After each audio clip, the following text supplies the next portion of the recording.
esta mesa, pues que hemos denominado Infancias y Juventudes, análisis de la reexistencia. Esto ha sido pues como una propuesta de ubicar más que hechos victimizantes, afectaciones, cómo es que la gente reexiste, reconfigura su subjetividad, sus condiciones de vida para seguir adelante. Es una mesa en la que queremos poner el énfasis en todas aquellas acciones que las personas instauran en sus vidas de manera individual y colectiva y comunitaria también a veces para seguir existiendo a pesar de hechos adversos y eventos de vulneración, de precarización de la vida, que pues bueno, en Latinoamérica y en el mundo en general tenemos muchísimos. Entonces, de acuerdo a nuestra agenda, bueno, la dinámica es, pues yo les envié la agenda previamente, pero la dinámica es que cada uno de nosotros, pues cada uno de ustedes, perdón, tiene 20 minutos de presentación, o más bien 15, para tener 5 minutos o 3 minutos al final de preguntas. Y al final de toda la jornada, pues yo estaré haciendo como me corresponde una retroalimentación, una relatoría más bien, de los temas más importantes, de los puentes que podemos construir entre las diferentes ponencias y pues digamos que yo no creo que sea un punto de llegada, sino más bien otro punto de partida, nuevas reflexiones, provocaciones, incitaciones para seguir nuestros caminos investigativos o de trabajo colaborativo con personas, grupos y comunidades. Entonces, bienvenida Camila, es hora de tu presentación denominada Jugando en el estallido, sentidos infantiles en torno al conflicto social en Chile. Bienvenida Muchas Camila. gracias, muchas gracias. Disculpa, no me aparece tu nombre. ¿Tú eres Paula? Sí, Paula Vanessa Sánchez. Súper, súper, Paula. Muchas gracias porque no te iba a decir hola mesa. No me parecía el nombre. Ok, soy Vanessa, Vanessa. Además que somos cuatro, creo que está bueno esto de hacerlo más íntimo. Sí, Sí. aquí Bueno, entonces, tendrás interlocución, no te preocupes. súper. Les cuento un poquito acerca de lo que les voy a presentar hoy. Eh, el presente escrito, lo que hoy día les voy a presentar, tiene como objetivo adentrarnos en la perspectiva psíquica del impacto que tiene el conflicto social en Chile para dos niños de la región de Valparaíso, ¿sí? A través del análisis de dos viñetas de juego terapéutico en el marco del conflicto social, vamos a interpretar algunas vivencias ligadas a la pérdida de la continuidad existencial y a las necesidades de sostén. Vamos a decir que estas experiencias infantiles o estos juegos infantiles van a describir una forma particular de tramitar los acontecimientos que tuvieron lugar posterior al 18 de octubre del 2019 en Chile, ¿sí? Cuando en el estallido social, habilitando ello la reflexión sobre lo necesario de favorecer la representatividad de este tipo de discursos en el discurso político más amplio, ¿sí? Así que voy a contextualizar todo lo que acabo de decir, vamos a tirar como ahí un par de puntos de análisis también. El 18 de octubre del 2019 fue un día de cambio sociopolítico para Chile. A partir de esa fecha se desarrollaron una serie de fenómenos y hechos a los que hoy se les conoce como estallido social. Ese día, parte de la población se manifestó en las calles de las ciudades por consignas asociadas a la desigualdad en el país. Las movilizaciones y protestas se mantuvieron por semanas, lo cual activó la acción de fuerzas de orden y seguridad, quienes con una potencia desmedida llevaron acciones de represión que hoy se reconocen e incurrieron en la violación de derechos humanos de ciudadanas, ciudadanos, extranjeros y chilenos, entre ellos niños, niñas y adolescentes. A raíz de estos eventos que le siguieron a las manifestaciones del 18 de octubre, comenzamos a asistir a un periodo de mucha fragilidad como sociedad, ¿sí? Los eventos ocurridos tuvieron un impacto de distinto nivel y en diferente gravedad, afectando, vamos a decir, la corporalidad en sus tres aspectos, biológico, psicológico y social, al mismo tiempo que proyectando tales efectos en las familias y en los lazos comunitarios. Entonces estamos hablando de un efecto más bien sistémico o ecológico. Así, el conflicto social en Chile dio paso a una experiencia social de quiebre en el encuadre vital. Las condiciones de vida cotidiana cambiaron drásticamente, dando lugar a una profunda vivencia de incertidumbre, ¿sí? Y aquí no estamos hablando de grandes cambios, estamos hablando de cómo cambia la rutina cotidiana, del que yo sé a qué hora voy a salir a mi casa, pero no sé a qué hora voy a volver, que se instala el toque de queda, entonces lo que yo antes hacía después de las 7 de la tarde, ahora ya no puedo volver a hacerlo. Y cómo me ocupo desde ese punto de vista, ¿sí? De esta forma, el conflicto social irrumpe en la vida instalando una experiencia de ilimitado devenir. A eso me refiero con la incertidumbre.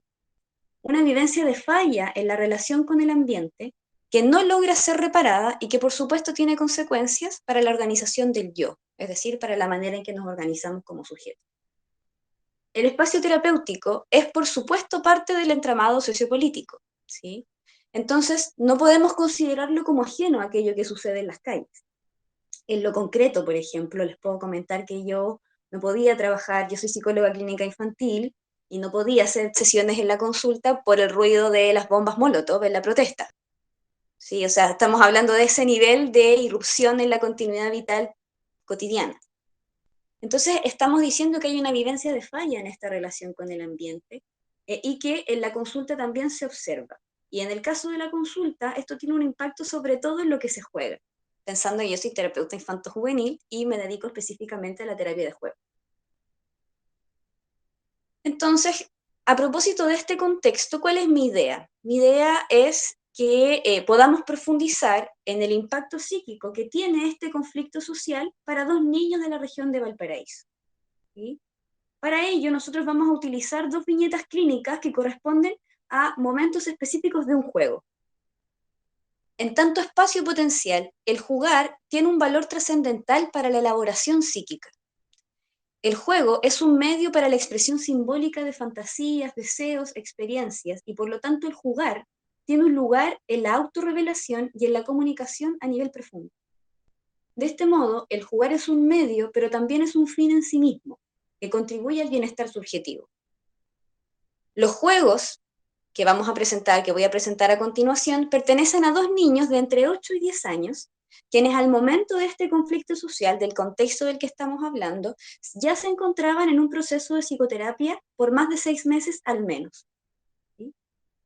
Lo llamativo de estos juegos, y que en realidad motiva mi presentación, es su vínculo temporal con el cambio en el encuadre clínico a propósito del conflicto social, en español.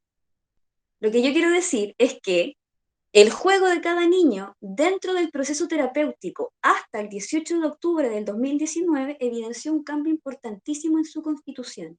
Se empezaron a utilizar diferentes materiales, empezaron a generarse tramas de juego distintas, los montos energéticos de las emociones también eran distintos. Algo pasó, hubo un paréntesis ahí en los juegos de los pacientes.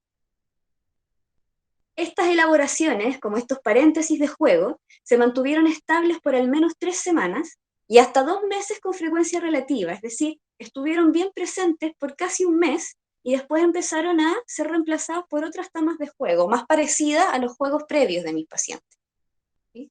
Por eso también se eligen como objeto de análisis. Y vamos entonces con los casos. Vamos a hablar del caso número 1, que es de Rafael. Rafael llegó con mucho entusiasmo a la consulta. Encontró en una de las cajas algunos materiales como harina, un contenedor de plástico, palitos de madera, cinta adhesiva, etc. Y solicitó jugar con ellos. Tomó el contenedor de plástico, lo llevó al baño y vertió algo de agua en su interior.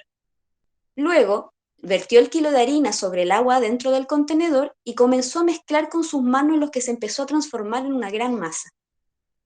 Decidió agregarle color a la masa y quedó el bollo teñido de múltiples colores.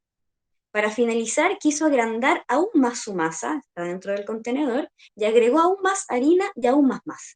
Entonces, en esta escena, Rafael me dice, no sé si fue tan buena idea agregar más ingredientes a la masa. Rafael cambió su posición corporal, se erigió, se alejó de la masa y ahora parecía medio preocupado.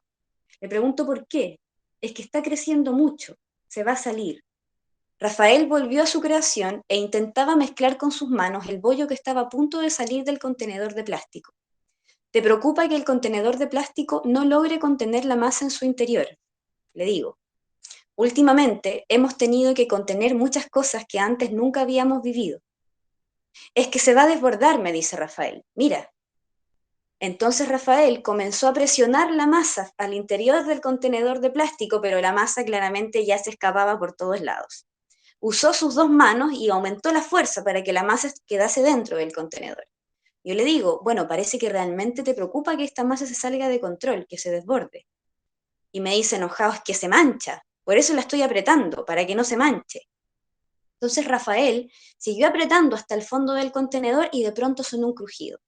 El plástico cedió y empezó a crujir, ¿sí? Se empezó a romper, a trizar. Rafael no se dio cuenta hasta que sonó aún más fuerte. Y eso lo hizo detenerse de estar apretando la masa y agrandar sus ojos. Me dice, se está rompiéndome, la masa se va a salir, algo hay que hacer, más masa. Rafael con urgencia utilizó más masa para intentar cubrir las grietas del contenedor, pero no sirvió. La masa seguía saliendo. Con un poco más de angustia, Rafael me dijo, no sirve, se sale todo. Ahora ya parecía más asustado de la escena. Alejó su mirada del contenedor y su cuerpo se puso rígido. Le pregunto, ¿te gustaría un poco de ayuda para contener la masa? Él me dice sí, como aferrándose ahí a mi pregunta. Y le dijo, bueno, si somos dos, tal vez se nos puedan ocurrir más ideas. Pensemos en qué otros materiales de la caja nos podrían servir. Rafael buscó en la caja y sacó la cinta de papel adhesivo con gesto de triunfo. Esto sí va a servir, me dice. Me entregó una cinta de papel y empezamos a cubrir las grietas. Finalmente resultó y la masa estaba contenida. Rafael me dice, al fin pudimos, Camila. Se rompió y casi, casi, pero no. Fin del primer caso. Segundo caso, este es el caso de Martín. Martín prefería en general jugar con juegos de reglas y cuentos. Un día, al inicio de la sesión, me preguntó si podía tomar algunos animales de juguete y comenzó a construir un juego distinto. Vamos a hacer que hay un problema en el mundo de los animales, me dijo. Este zorro no encuentra a su familia. Algo pasó que se alejaron. Entonces yo hablándole al zorro, por supuesto, le digo, hola zorrito, ¿cómo estás? Zorrito me responde, no encuentro a mi familia y tengo mucho miedo. Hay muchos ruidos y me da miedo que me lastimen. En voz en off, mi paciente me dice, dile que se quede aquí y lo protegemos. Nosotros te podemos ayudar, entonces le digo al zorrito. Martín me indica con gesto que no es nosotros, que soy yo. Entonces, corrijo y le digo, entonces yo te puedo ayudar, zorrito, ven a mi lado, ¿necesitas algo? Martín tomó el zorrito, yo me acerqué el juguete e hice una pequeña cama con retazos de tela. Y lo mismo empezó a ocurrir, así como zorrito, con otros 5 animales pequeños, hasta que yo de pronto le pregunté a Martín, Martín, cuéntame qué ha pasado. ¿Por qué los animales necesitan tanta ayuda? Martín me dice, lo que pasa es que una pistola se ha vuelto loca en el centro de la ciudad. Anda disparando y nadie la puede detener. Muchos animales han sido heridos, los animales buenos y los salvajes también. Una pistola, qué miedo, qué inseguridad. Ahora entiendo por qué los animales están buscando un lugar en donde sentirse protegidos. Qué bueno que se sientan aquí protegidos. ¿Cómo los podemos ayudar más? Le digo yo. Y Martín me dice, podemos construir un hospital y tú eres la doctora. Entonces armamos un hospital de campaña. Martín me pidió papel y lápiz porque quería hacer un cartel. No pistolas, escribió. Dibujó una pistola y marcó sobre ella una cruz roja. Le digo, aquí las pistolas no son permitidas porque parece que este es un hospital que cuida, no que daña. Al hospital siguieron llegando animales en búsqueda de protección y cuidado. Fin del caso 2. Para quienes han llegado entre medio, les comento que lo que estoy leyendo son casos de juegos de niños, son pequeñas viñetas, y la idea es que vayamos haciendo un análisis de esas viñetas. ¿Por qué? Porque están en el contexto del estallido social en Chile, ¿sí? Entonces, se hacen análisis a propósito de cómo surgen estos juegos a propósito del contexto. ¿Sí? Vamos entonces con lo más analítico. Punto 1, la amenaza de la continuidad existencial. Para Winnicott, el camino de la salud es aquel que va de la no integración a la integración, pasando por la necesidad de sentir la continuidad existencial. Es decir, el bienestar se vincula a la sensación de que los cuidados son constantes y que esos cuidados me permiten vivir hasta los momentos de no integración o los momentos difíciles como algo natural o al menos soportable. Cuando el ambiente no logra ser suficientemente bueno como para poder entregarme la sensación de ser yo misma, se puede producir exceso de sufrimiento, es decir, angustia. Puesto en el caso de los chicos que les comentaba, lo vamos a analizar. Dice, no sé si fue tan buena idea agregar más ingredientes a la masa, comenta Rafael, casi al inicio de su sesión. Utiliza una frase muy elocuente para dar cuenta de un cambio potencialmente amenazante. Algo similar comparte Martín cuando a través de Zorrito levanta experiencias de temor al daño y desprotección a raíz de que una pistola se ha vuelto loca en el centro de la ciudad. Ambos niños parecieran construir una escena temática similar. Un cambio en lo estable ha acontecido y frente a ello parecieran surgir peligros de diversa índole. Se inaugura entonces la posibilidad de no integración en el juego de Rafael y Martín. Rafael manifiesta, el que está creciendo mucho se va a salir cuando pensaba que se iba a salir la masa, verbalizando la angustia de derrumbe frente al desborde de esta masa. Martín, por su parte, tiene miedo al daño potencial de la pistola, ligando a un símbolo marcial la angustia de aniquilación. En el estudio de la Defensoría de la Niñez, acerca del impacto que tuvo el conflicto social en Chile en niños, niñas y adolescentes, emitido el año 2020, se detalla que producto de esta crisis social, se evidenció mayor afectación emocional en niños, niñas y adolescentes, siendo las emociones más recurrentes las vinculadas al temor, a la violencia, a la represión policial, la rabia vinculada a la sensación de injusticia y la tristeza asociada al cambio de las rutinas cotidianas. Todas experiencias que con mayor o menor profundidad parecieran surgir en el jugar de Rafael y Martín. El cambio en las rutinas, en la continuidad de la existencia relativa a propósito de los eventos que le siguieron al 18 de octubre del 2019, tiene un impacto en la experiencia del cinismo en los niños. Alternativas de sostén. Cuando la experiencia del peligro despierta la posibilidad de no integración, la tendencia natural es a la regresión. La desintegración, entonces, es una estrategia defensiva para no caer en el derrumbe. Me explico. Martín y Rafael parecieran jugar en los límites de sus angustias, buscando herramientas para que el peligro no se salga como la masa de Rafael. En este escenario, Martín recurre a la fantasía de curación puesta en la terapeuta, puesta en la terapia, cuando dice, podríamos armar como si este fuese un hospital y tú eres la doctora. En cambio, Rafael pareciera necesitar un poco más de guía y soy yo quien le entrega una alternativa para poder transitar por esa angustia de que la masa se desborde. Cualquiera que sea el caso, ambos niños se ven beneficiados por la posibilidad espontánea o guiada de usar al otro. Para Winnicott, la capacidad para jugar terapéuticamente necesariamente tiene que ver con la capacidad para poder usar al otro, y en este caso al terapeuta. En este tipo de vínculo, el juego es algo que acontece entre el paciente y el terapeuta. Es una zona intermedia, una experiencia con otro o una experiencia compartida. Así, la disponibilidad del terapeuta es importante porque es un objeto de uso para el paciente. ¿Sí? Con lo anterior, entendemos que la elaboración construida en el juego también entonces interroga acerca de quién es el terapeuta y cómo contiene finalmente lo que se está intentando elaborar en ese juego, que en este caso podríamos pensar que es intentar elaborar el impacto del conflicto social. En este sentido, Winnicott dice que el terapeuta debe cuidar esta zona intermedia, puesto que al proteger este espacio potencial, con la posibilidad, por ejemplo, de seguir viviendo, de sentirse cuidado, de que el zorrito pueda estar protegido, ¿sí? O, por ejemplo, de la disponibilidad del terapeuta puesta en evitar que la masa de Martín se desborde para que tampoco se desborde su angustia. Estamos hablando de que se ejercen funciones de sostén, que ofrecen la posibilidad de dar movimiento a esto que la pérdida de la continuidad existencial movilizó en los niños. De esta forma, la violencia en el contexto cercano o su exposición en las redes, la represión policial, la sensación de incertidumbre, la pérdida de rutinas cotidianas a propósito del estallido social, quedan como experiencias de juego y por lo tanto en proceso de elaboración psíquica. Esto es un largo proceso. Voy entonces con algunas conclusiones. El lugar de las infancias y las juventudes en el entramado sociopolítico es un lugar complejo, por no decir precario.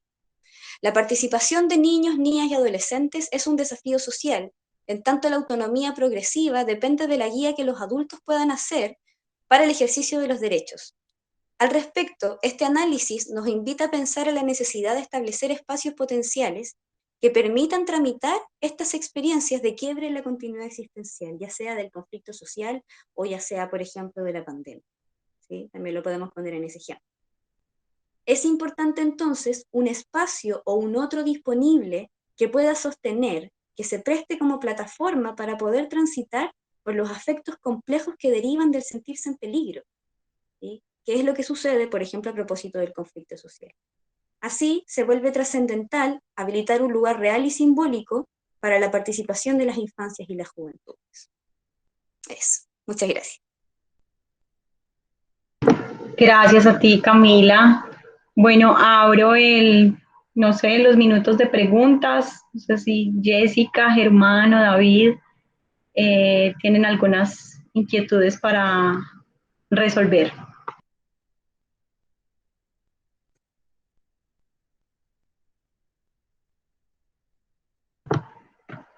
Bueno, si no hay preguntas, bueno, yo tengo unos comentarios, pero los voy a esperar para el final. Bueno, Me ha parecido excelente, me ha encantado y he escuchado en clave de un momento muy reciente que tenemos en Colombia, me imagino que sabes. He sí. podido, bueno, vislumbrar algunas cosas, ahorita lo comentaré. Bueno, gracias Camila. Seguimos con la presentación de David Tavares, que veo que está acá. El significado de la muerte en algunos niños que viven en los barrios Villa La Sierra y Brisas del Jardín en Medellín. Bienvenido, David.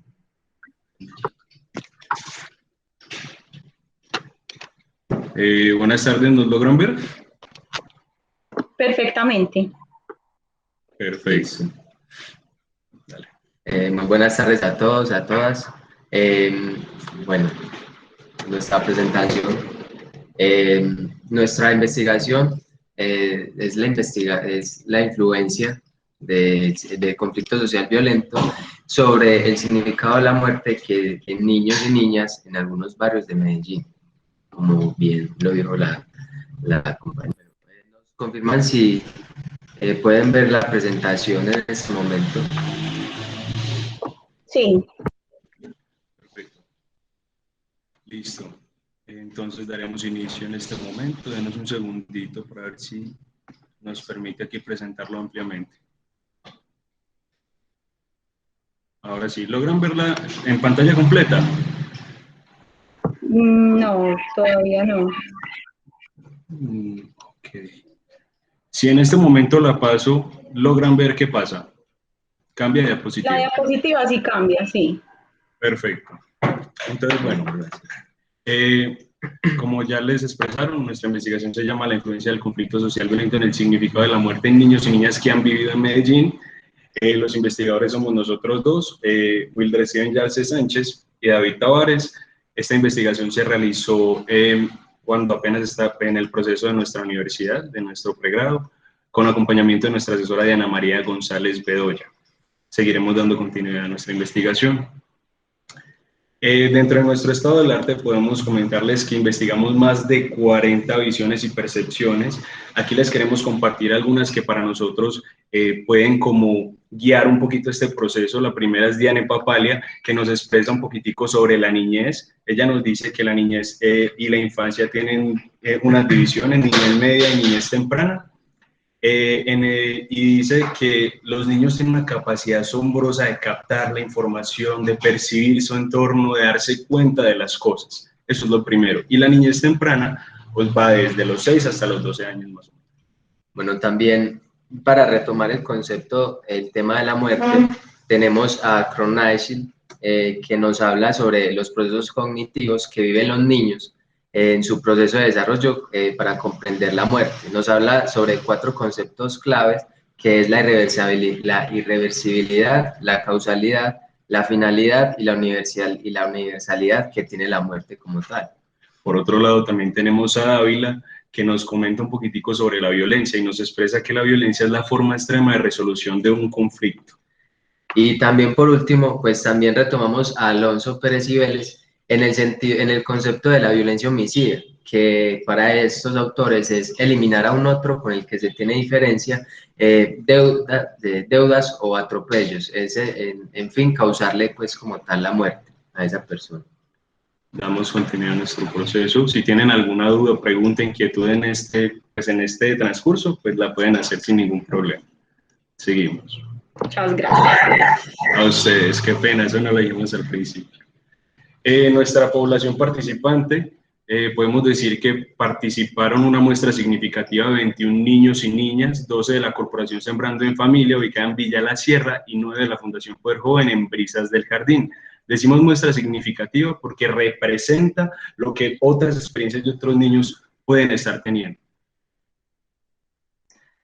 Bueno, nuestra pregunta principal para la investigación fue ¿qué significado e influencia tiene la muerte para algunos niños y niñas de 7 a 12 años que han vivido en barrios de Medellín marcados por el conflicto social violento? Nuestro objetivo general fue comprender el significado y la influencia que tiene la muerte para algunos niños y niñas de 7 a 12 años que han vivido en barrios de Medellín marcados por el conflicto social violento y que participan en la Corporación Sembrando en Familia Villa La Sierra y la Fundación Poder Joven Brisas del Jardín. Estas corporaciones, esta Corporación Sembrando en Familia es de Villahermosa, del barrio Villahermosa, y Brisas del Jardín del barrio Manrique, en Medellín. Los objetivos específicos, tenemos 4. El primero fue conocer el contexto en el cual se desenvuelven o viven los niños y las niñas. El segundo es indagar cuáles son las experiencias de violencia y muerte que han vivido algunos niños y niñas de los barrios Brisas del Jardín y La Sierra. El tercero es indagar el significado y la influencia que le dan los niños y las niñas a la muerte.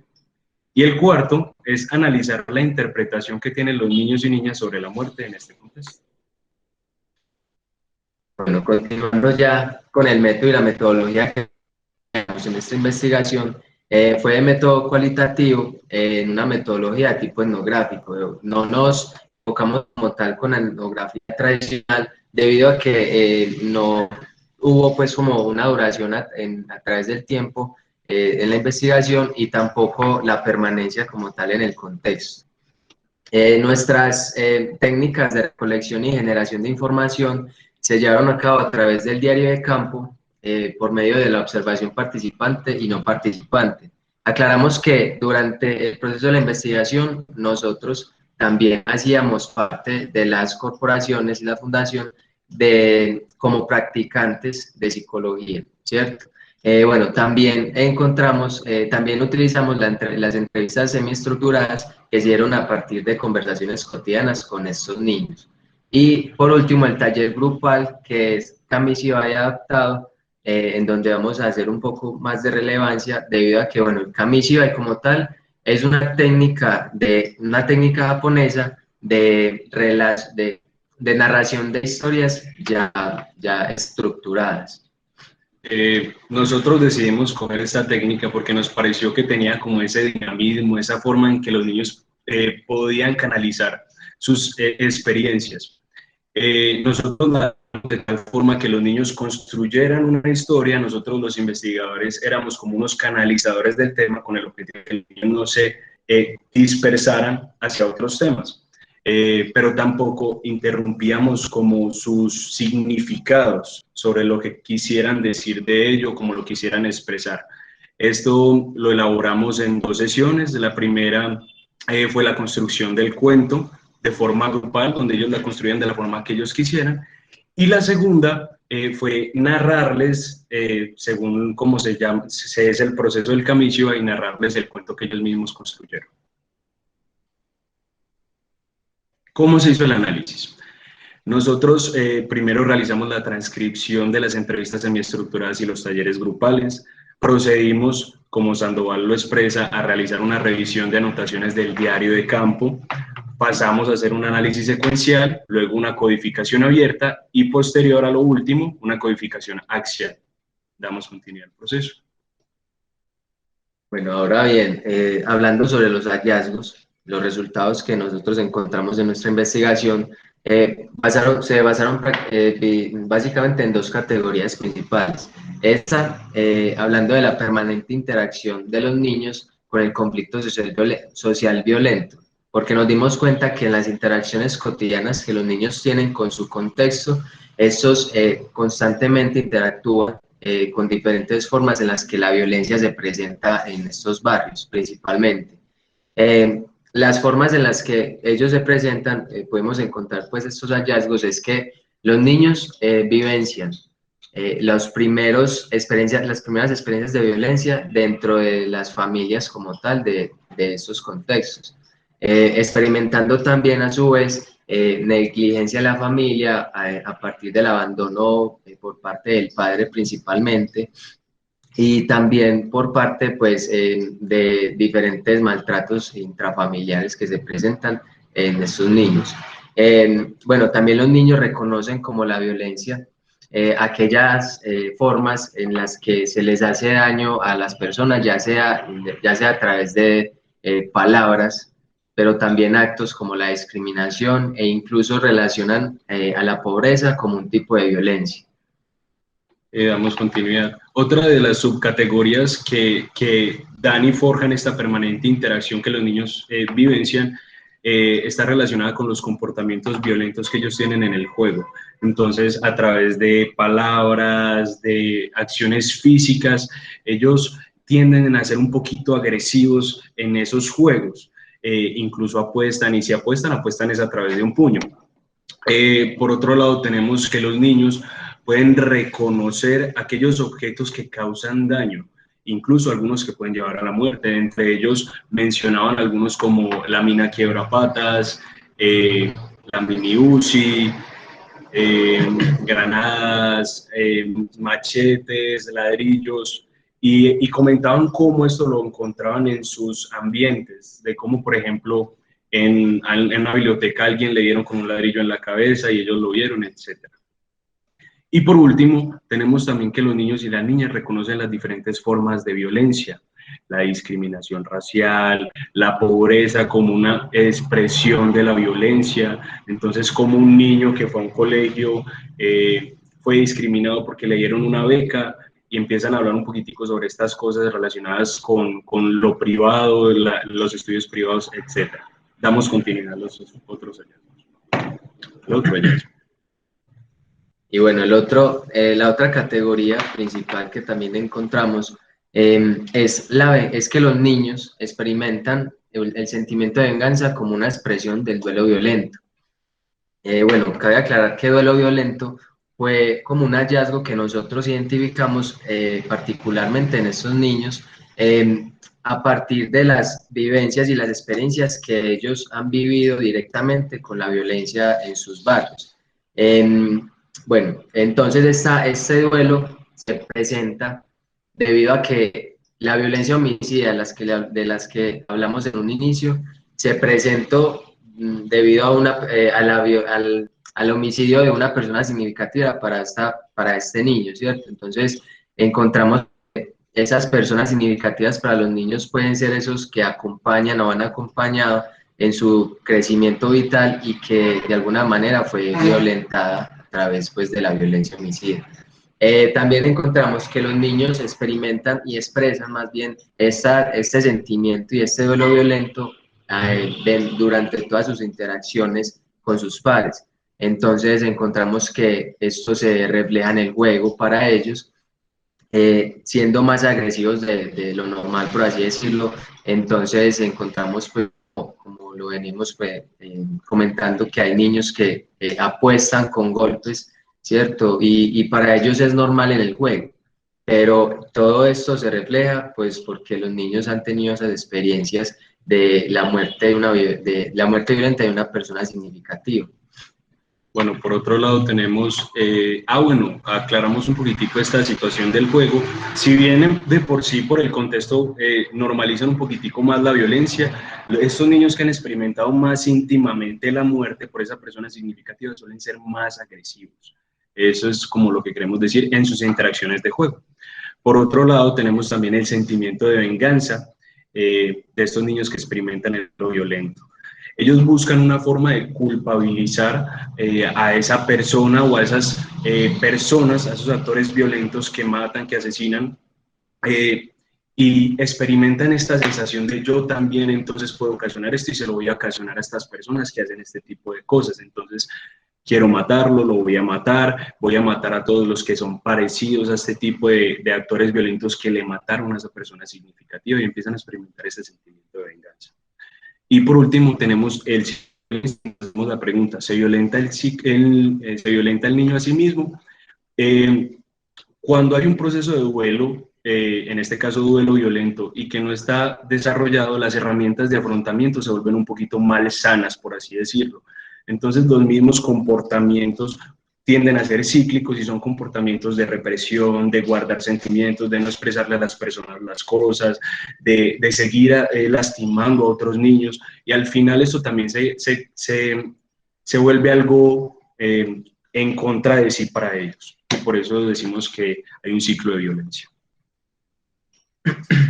Dentro de la discusión tenemos, pues aquí que quisimos conversar un poquitico con los autores que analizamos. Encontramos a Ruiz 2016, que él hace un análisis sobre la violencia en zonas rurales, en especial Sumapaz, en Bogotá, y se encuentra cómo los niños, a través de estas dinámicas de violencia homicida, pero a través del conflicto armado, crean unos fenómenos que él denominó silencio y desconfianza. Es decir, los niños callan la información, no dicen nada, y aparte no se la van a contar a cualquiera. De hecho, es muy difícil que ellos cuenten ello. En nuestra investigación nosotros encontramos que los niños tienden a reprimir mucho este tipo de cuestiones. Entonces no a cualquiera le voy a contar que mi papá se murió, no a cualquiera le voy a contar que a mi familiar, a mi hermanita la mataron, más bien me callo y no te voy a confiar nada de todo ello. También tenemos a Ramírez 2019, que analiza a Marcel, un filósofo francés, y este filósofo lo que logró encontrar fue que la muerte del otro puede crear o un problema, o se puede solucionar, o se puede tranquilizar más bien a través de la racionalización. En el caso de nuestra investigación, nosotros podemos encontrar que estos niños que han experimentado la muerte violenta tienen, la muerte se vuelve un problema, tan problema que experimentan el duelo violento, y eso no les genera tranquilidad.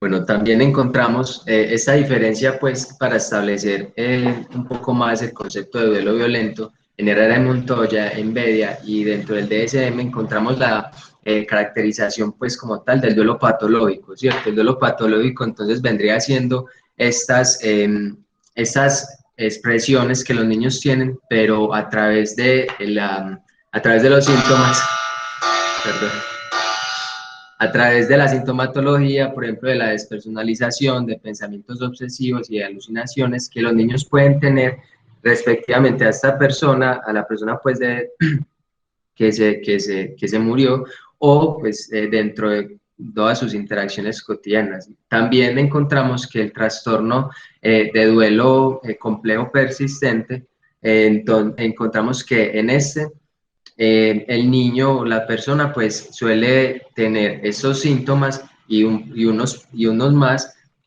durante 6 meses aproximadamente, ¿cierto? Lo que encontramos entonces con el duelo violento es que esto se da más permanente en el tiempo. Por ejemplo, nosotros estuvimos durante año y medio en esta investigación, y los niños durante ese tiempo que nosotros estuvimos en la investigación le venían presentando pues ya sus comportamientos y estas expresiones. Entonces podemos decir pues que por eso no encontramos la relación directa con estos dos con estos dos síntomas, con estos dos duelos establecidos. Y bueno, también encontramos por otro lado a estos autores que hablan sobre la violencia intrafamiliar, que son Quintero, Ibagón y Álvarez, en donde nos dicen, bueno, que la violencia intrafamiliar también también se da dentro de, bueno, son esos conflictos que se dan dentro del ambiente doméstico y que afectan directamente como tal a la persona, al niño, ¿cierto? También algunos autores nos dicen que no únicamente debe ser en ambientes domésticos, sino también familiares que se encuentren distanciados de los niños.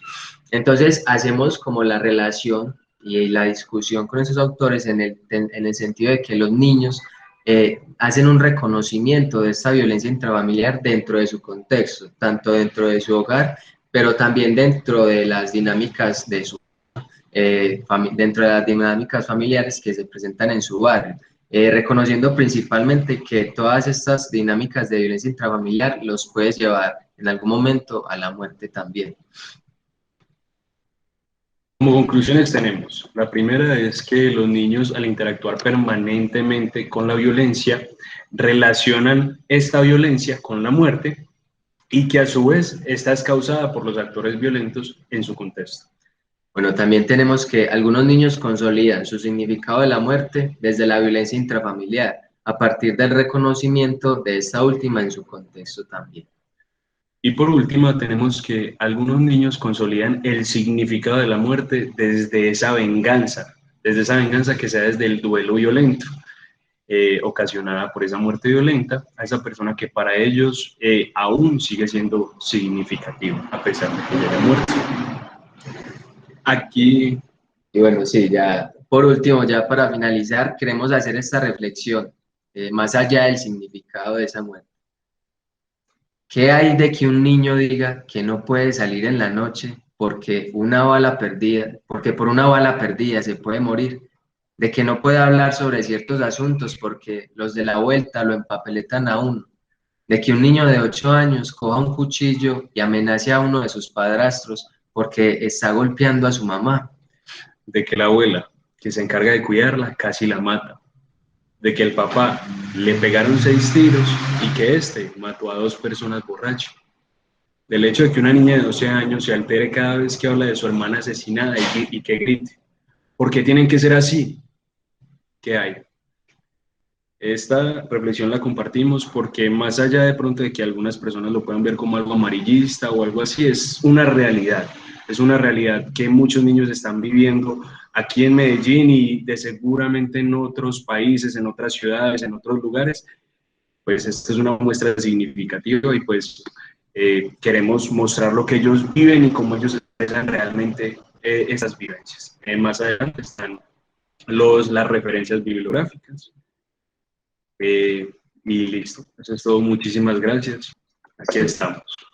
Dejaremos de compartir pantalla en este momento.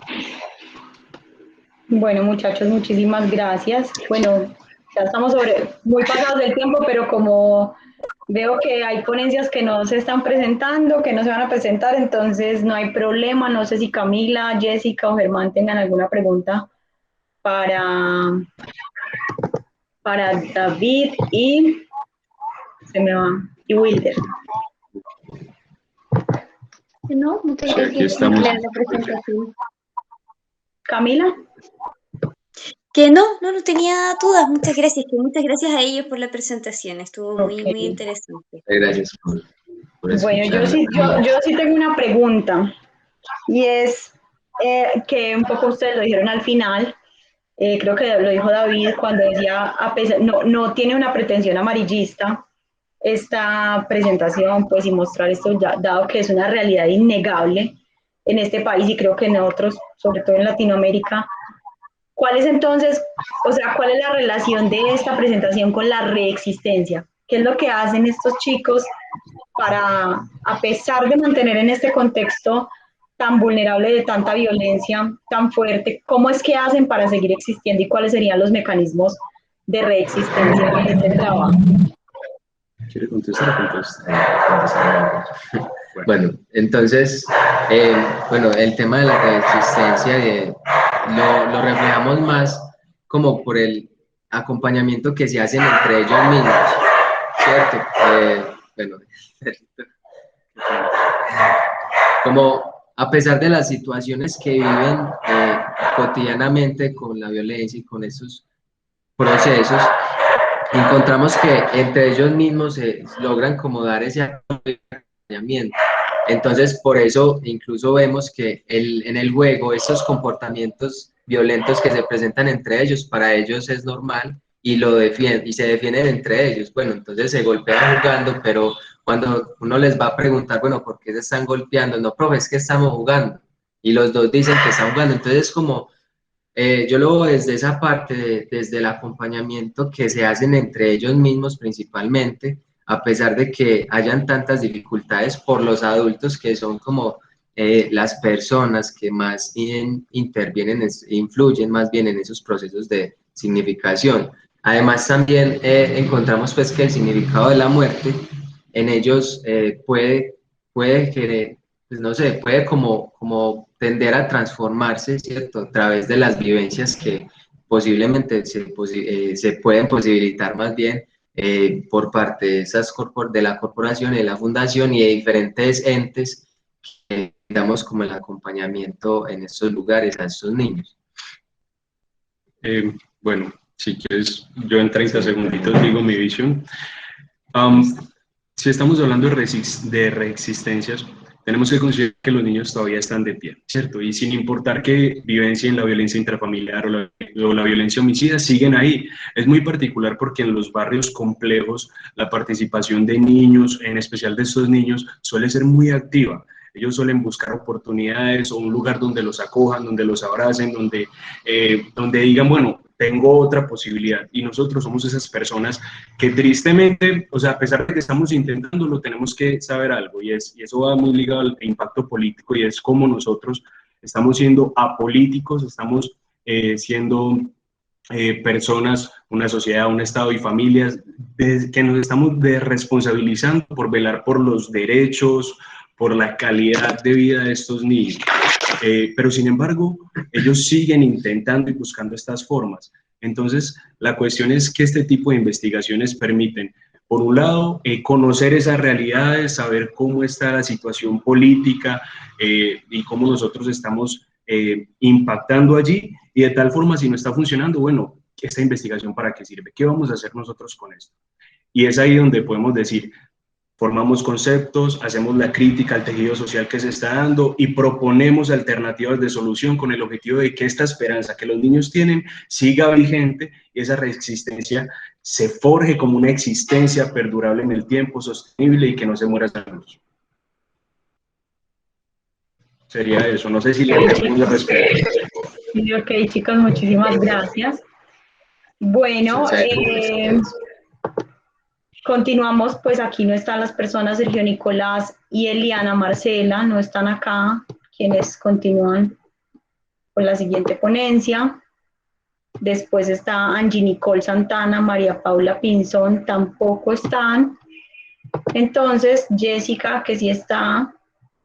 Jessica, si quieres, pues puedes continuar tú con tu ponencia, una mirada al deporte social para construir tejido social desde una cultura de paz. Vale, bueno, señora. Primero que todo, agradecerles por darme el espacio. Me voy a permitir compartir la presentación que se realizó. Entonces, me regalan unos minuticos. ¿Me confirman si ya pueden ver la presentación? Está proyectando, ya. Bueno, como les mencioné, el trabajo que se va a presentar a continuación se ha venido desarrollando desde el semillero de investigación de la Corporación Universitaria Uniminuto, denominado Didacti, Episteme y Discurso sobre el Cuerpo y la Educación Física. Si bien el proceso que se ha venido realizando en la comunidad del Rincón de Bolonia ya desde el año 2018, toma parte desde la investigación formativa alrededor del año 2019, cuando me vinculó formalmente al semillero de investigación de la universidad. Bueno, inicialmente llegué al proceso por un proyecto denominado Barrios Creativos, que estaba liderado en ese momento por la Universidad Nacional y Secretaría de Cultura y de Hábitat, en el que se buscaba promover esos procesos culturales de los jóvenes para que vieran cómo otros colectivos que formaban parte de otros escenarios ayudaban a impulsar esas iniciativas que se vivían en la comunidad. Bueno, el título de la ponencia es denominado De la violencia a la paz, una mirada del deporte para construir tejido social desde una cultura de paz. Bueno, partiendo de esto, cabe aclarar que la comunidad del Rincón de Bolonia, gran parte de las personas que residen allí son víctimas del conflicto armado, que se han visto desplazadas. Según con el Observatorio Distrital de Víctimas, en USME cuenta con alrededor de 11.419 víctimas del conflicto armado. ¿Por qué en el Rincón de Bolonia residen tantas personas que han sido víctimas del conflicto armado, que se han visto inmersas como actores de este también? Es porque, según con el artículo 12 de la ley 1537, se denomina el subsidio en especie para personas que han sido víctimas del conflicto armado, personas que han vivido en precariedad, entre otras. ¿Dónde queda ubicado el Rincón de Bolonia? El Rincón de Bolonia queda ubicado en la localidad Quinta de Usme, y este limita a su vez con el Parque Entre Nubes y el Cerro Juan Rey. Si bien, como lo he venido mencionando, las personas que residen allí han tenido diferentes problemáticas que nacen en el conflicto armado, en el mismo territorio han emergido otras problemáticas que muchas veces vienen arraigadas de este conflicto armado interno que se ha vivido en el país, como es el conflicto, el tema de las bandas delictivas, la drogadicción, entre otras. Otras problemáticas ya más precisas en la comunidad es que en sí no cuentan con espacios y escenarios para la práctica deportiva, para el fomento de espacios culturales, artísticos, el tema de la accesibilidad para llegar al territorio. Para ellos es difícil porque ya que tienen que recurrir a transportes informales para llegar a sus trabajos, a las escuelas, a otros espacios donde ellos transitan. Es aquí como nace esa propuesta a partir de lo que realiza las madres comunitarias precisamente, y yo, uno de los jóvenes líderes del proceso, y es posibilitar esos espacios para que los niños, las niñas y los jóvenes de la comunidad tengan esa posibilidad de hacer esas prácticas deportivas, esas prácticas donde se hace esa reconstrucción de ese cuerpo que ha sido violentado por este conflicto armado, y cómo ese conflicto armado y ese deporte va dando esa formación a esa cultura, a ese concepto de esa cultura de paz, ¿no? Bueno, para el siguiente trabajo se plantearon 4 objetivos. El objetivo general es comprender la incidencia del deporte en la configuración de una cultura de paz con los sujetos víctimas del conflicto armado pertenecientes a la comunidad del Rincón de Bolonia en la ciudad de Bogotá. A su vez, este se desprende de 3 objetivos específicos. El primero es identificar las diferentes acciones que se generan desde el deporte en la comunidad del Rincón de Bolonia encaminada a la configuración de una cultura de paz. El segundo es conocer las transformaciones pedagógicas generadas desde la implementación del deporte. Y por último, tenemos que describir los intereses que motivaron a los integrantes de Bolonia para ser parte del proceso de la construcción de tejido social de una cultura de paz. Si bien cabe aclarar y cabe hacer como una mirada también a lo que ha sido el conflicto armado en Colombia, ¿no? El conflicto armado en Colombia ha tenido 2 factores principales. Uno es el factor político y otro es el factor de la tenencia de la tierra. Esa tenencia de la tierra ha generado un desplazamiento de las diferentes comunidades a otros escenarios, a otros contextos. Y esas comunidades han llegado a esos otros contextos a asumir y a enfrentarse a otras diferentes problemáticas que han arraigado y que han traído consigo también otros actos violentos, ¿no? Como bien lo mencionamos, en el Rincón de Bolonia por lo menos se evidencia también, si bien ellos venían de unos escenarios conflictivos, hoy en día también se perciben allá escenarios conflictivos con las bandas delictivas, con las personas que quieren vender la droga, entre otras cosas. Entonces, por eso cabe hacer esa mirada y ese reencuentro a la historia del conflicto armado en Colombia, pues para hacer esas memorias de lo que ha pasado y lo que ha llevado a eso. Y si bien ese conflicto armado también ha estado atravesado por diferentes procesos de paz, ¿no? Procesos de paz que de una forma u otra algunos han sido fructíferos, han dejado acciones que han ayudado en el contexto, otros pues de una forma u otra no han sido positivos, pero igualmente cada uno de esos procesos ha dejado algo positivo para cada una de estas comunidades. Y uno de esos fue la ley 1537, donde se determina el subsidio en especie, que les da esas posibilidades y esas garantías, una serie de derechos como es la vivienda digna.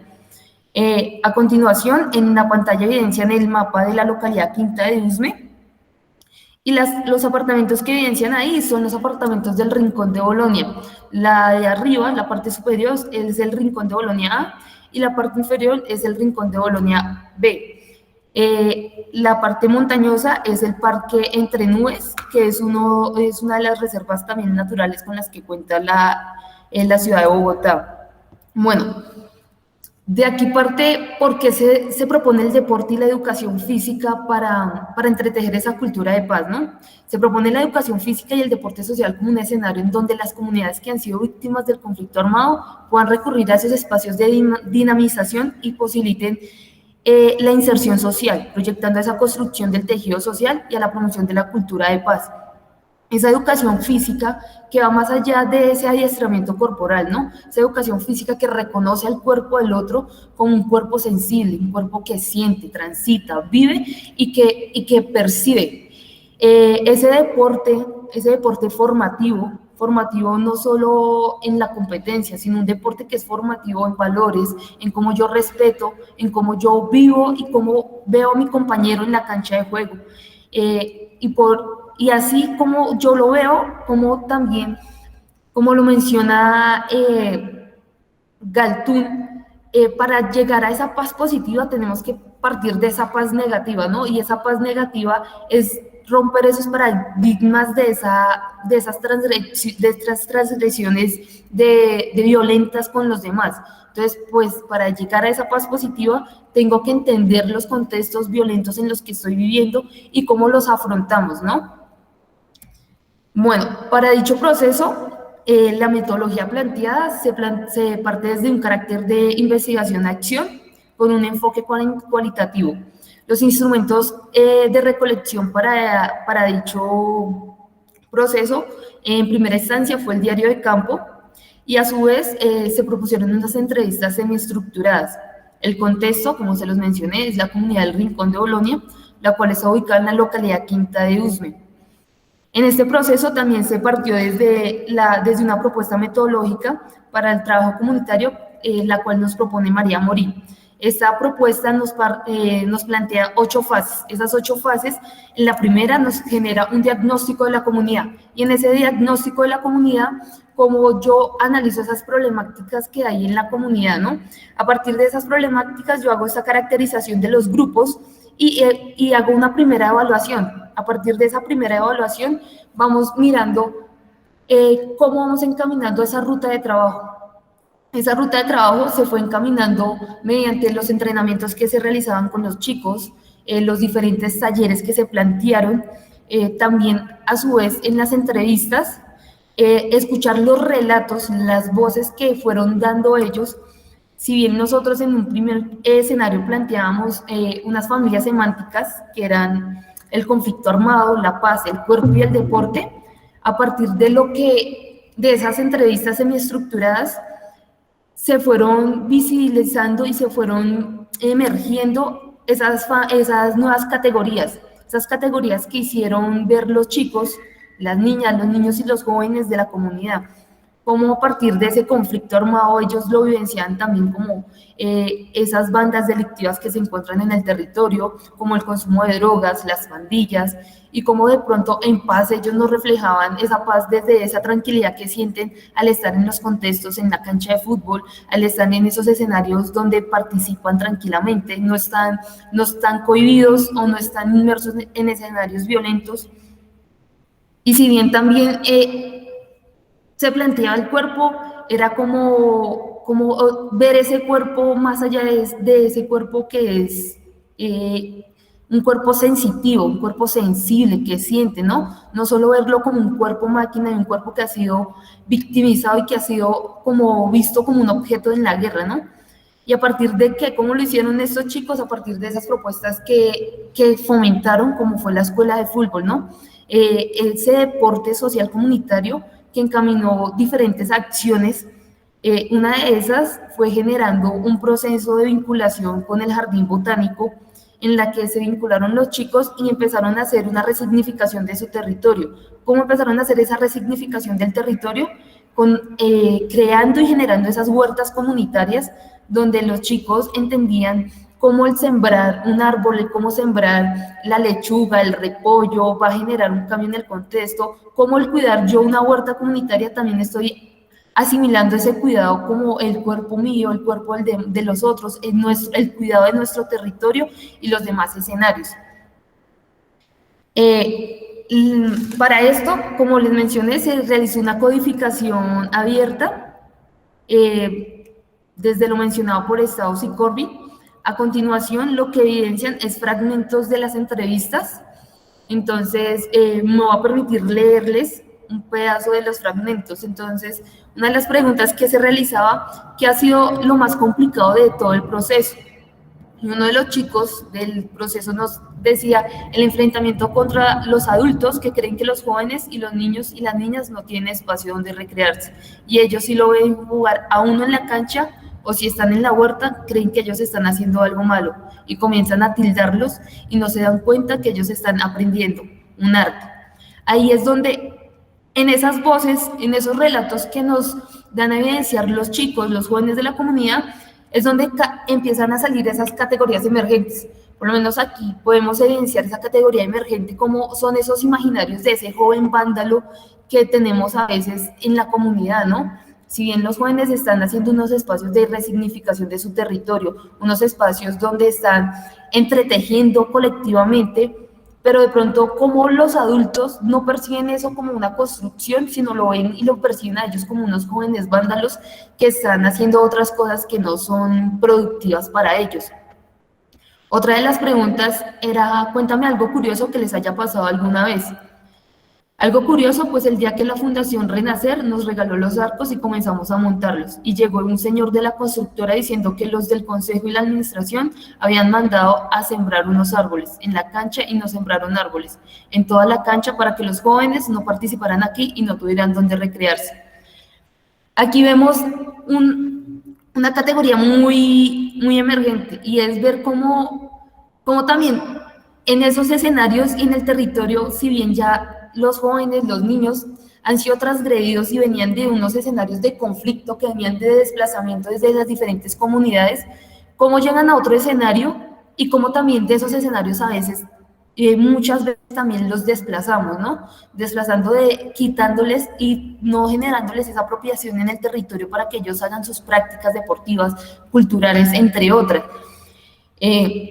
Esos son como algunos fragmentos de esa categorización y esas entrevistas que se han realizado y esa codificación abierta que se ha venido realizando con los niños, niñas y jóvenes de la comunidad y cómo se ha visto desde lo que ellos relatan, cómo emergen otras categorías que nos dan que empiezan a nutrir un poco más también el proceso que se ha venido adelantando desde el proceso investigativo. A continuación les comparto las referencias bibliográficas y si puedo, no sé, Vanessa, si me lo permites, compartirles el fragmento del video que hemos venido realizando con los chicos para que pues... Listo, entonces voy a compartir el video. Sí, tenemos tiempo. Dale. Entonces Listo.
Soy víctima del conflicto armado por los paramilitares. Yo soy Rebecao de Luz. Vengo de Venezuela.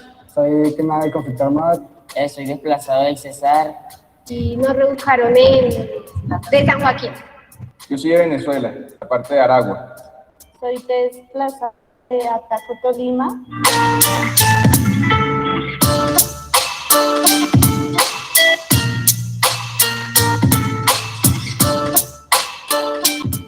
guerrilla se metía a las casas de la gente, se llevaba a los papás, se los llevaban para el monte, los ponían a trabajar y a hacer cosas que no debían.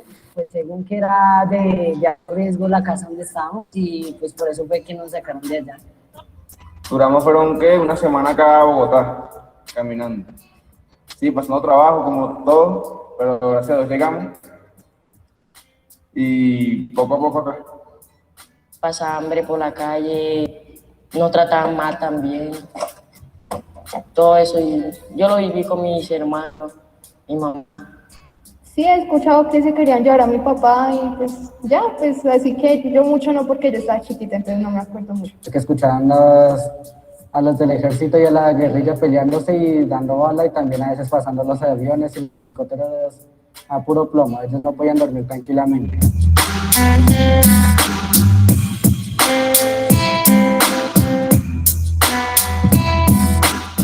He dejado de estar encerrado en mi casa. Yo antes no salía de mi cuarto. Tenía miedo a enfrentarme a la sociedad y llegar a un espacio donde los niños, las niñas y los jóvenes también están viviendo este mismo problema y que ellos salgan aquí a compartir conmigo y compartir esas experiencias entre nosotros y hallar solución y motivarnos a seguir adelante, me parece muy gratificante. Comenzamos así como que para tener algo nosotros, ¿sí me entiendes? Como que para también el ambiente, o sea, mejorar todo, o sea, tener algo más lindo, como que ser parte de... O sea, aprendemos cosas diferentes y que no todo es violento. Acá yo me divierto y en la casa ando más aburrido. Se ha compartido, hecho más amistades de los que normalmente hemos tenido acá. Esos muchachos son muy unidos, también leales, también son muy colaborativos entre todos. Que todos nos apoyamos entre nosotros. Si hacemos algo mal, nos corregimos. Todos los jóvenes, adolescentes y niños han tenido la oportunidad de desarrollarse en el deporte y pues llevar a cabo sus habilidades personales.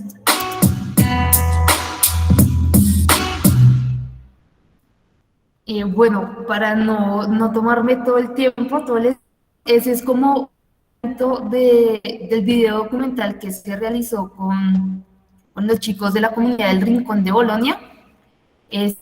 Voy a compartir el enlace del video que está posteado en YouTube para que puedan observar un poco más el proceso que se ha venido realizando con ellos más detenidamente.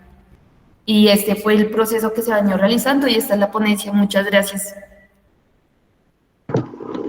Muchas gracias a ti, Jessica. Bueno, abro los 5 minutos de preguntas para ver si alguien tiene algo que preguntarle a Jessica sobre este proceso que nos acaba de compartir.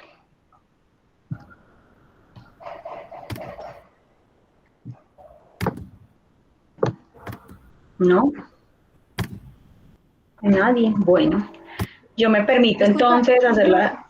Camila, adelante.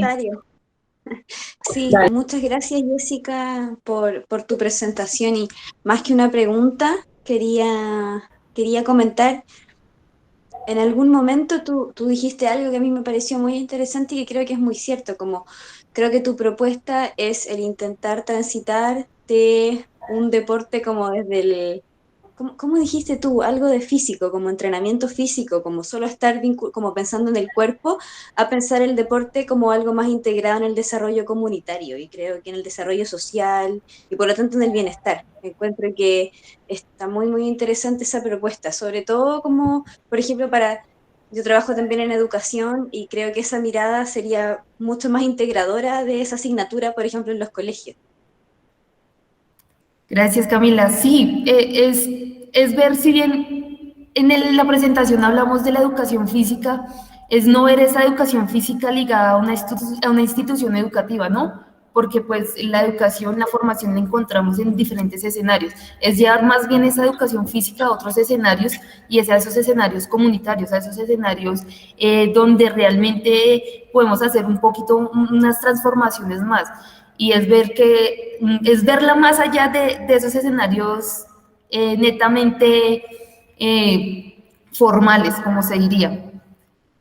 Exacto, sí, muchas gracias.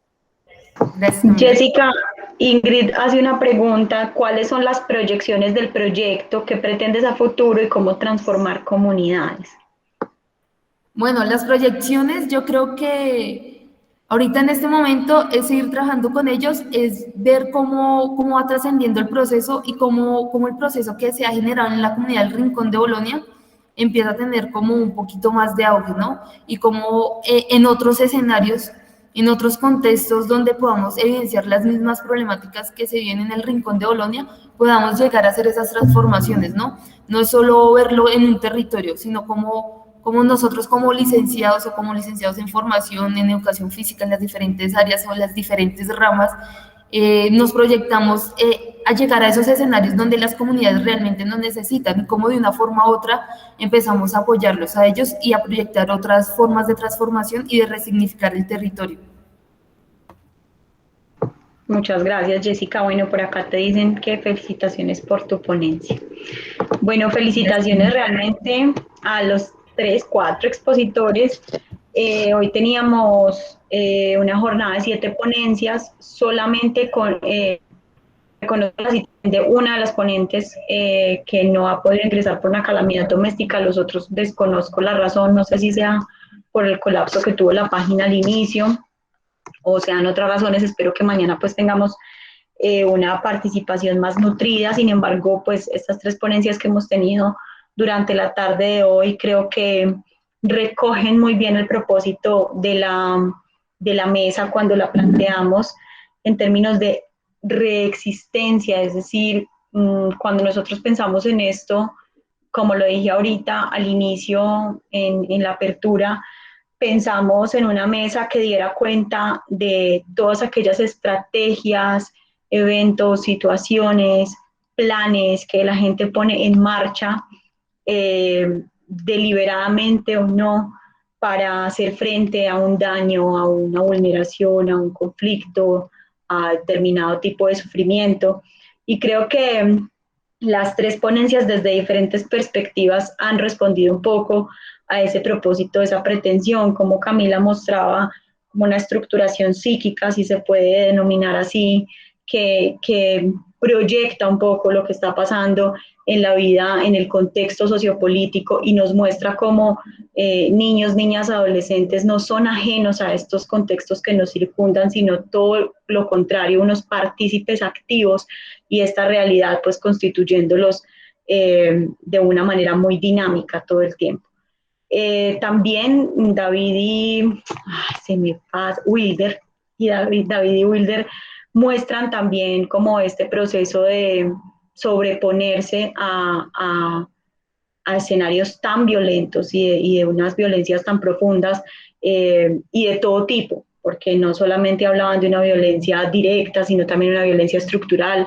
Cuando planteamos la pobreza, cuando dicen incluso se siente la pobreza como un tipo de violencia, por supuesto que es un tipo de violencia, y Galtung, que Jessica lo planteaba, lo mencionaba, lo expone, es una violencia estructural, ¿sí? Es una violencia que no es directa, que no deja una huella en el cuerpo, pero pues circunda nuestras condiciones de vida por completo, y eso es lo que la hace, por eso la denomina estructural. Y Jessica finalmente muestra también cómo entonces hay unos espacios que nos permiten sobrevivir y sobreponernos ante toda esta adversidad. Un poco el video es conmovedor en términos de que mueve, o sea, en términos de cómo nos mueve el video, ¿sí? Como ante esta adversidad, lo que han logrado estos chicos, y me encanta esto que has mencionado y lo que resalta también Camila, de dejar de ver el deporte como una experiencia únicamente formativa, porque puede llegar a ser una experiencia de transformación, ¿sí? Una experiencia existencial, no solamente formativa, sino que pasa por lo emocional, pasa por lo cognitivo. Sí, no soy experta en este tema, no lo conozco muy bien, pero sé que el deporte, pues como experiencia que genera unos procesos químicos, incluso en nuestro cerebro, pues toca muchos otros ámbitos de la existencia humana, y en este caso pues hay como una conexión especial entre esta vida social, estos conflictos que nos acompañan como sociedades, y estas estrategias, en este caso, el deporte. Y otra de las cosas que quisiera pues también como remarcar y que me hace resonancia escuchando las tres ponencias es la importancia del encuentro con el otro. Definitivamente sea un escenario terapéutico, sea un escenario de consultorio, sea esta experiencia privada de la conversación terapéutica o sea la vida cotidiana del barrio o estas experiencias, digamos, en lo comunitario, en lo deportivo. Definitivamente el encuentro con el otro es uno de los dispositivos más importantes para la reexistencia, para la resistencia y la reexistencia. Son las relaciones y los vínculos lo que nos permite anidar el agenciamiento, ¿sí? Y esto pues nos lleva a comprender que todo esto que hemos hablado, o que ustedes, perdón, no voy a decir que yo, que ustedes han mencionado son prácticas relacionales. Las ciencias sociales, las ciencias humanas, son disciplinas relacionales, completamente relacionales, y en ese orden de ideas, pues lo que quiero es como resaltar la importancia del vínculo e incluso el papel que cada uno de nosotros cumple con esos otros grupos, personas, comunidades, porque sin ese piso relacional, pues no hay ninguna posibilidad de desplegar nada técnico, teórico, metodológico que tenga lugar en la transformación. Les agradezco muchísimo la presentación. Estas tres presentaciones han sido supremamente interesantes, han respondido de una manera especial a los propósitos de la mesa. Los invito amablemente para que estemos mañana conectados escuchando otras propuestas, otras experiencias y que podamos conversar. No sé si alguien, pues como tenemos tiempo, no sé si alguien quiera plantear algo, quiera hacer una pregunta, hacer algún comentario final. Que la siguen felicitando, Jessica.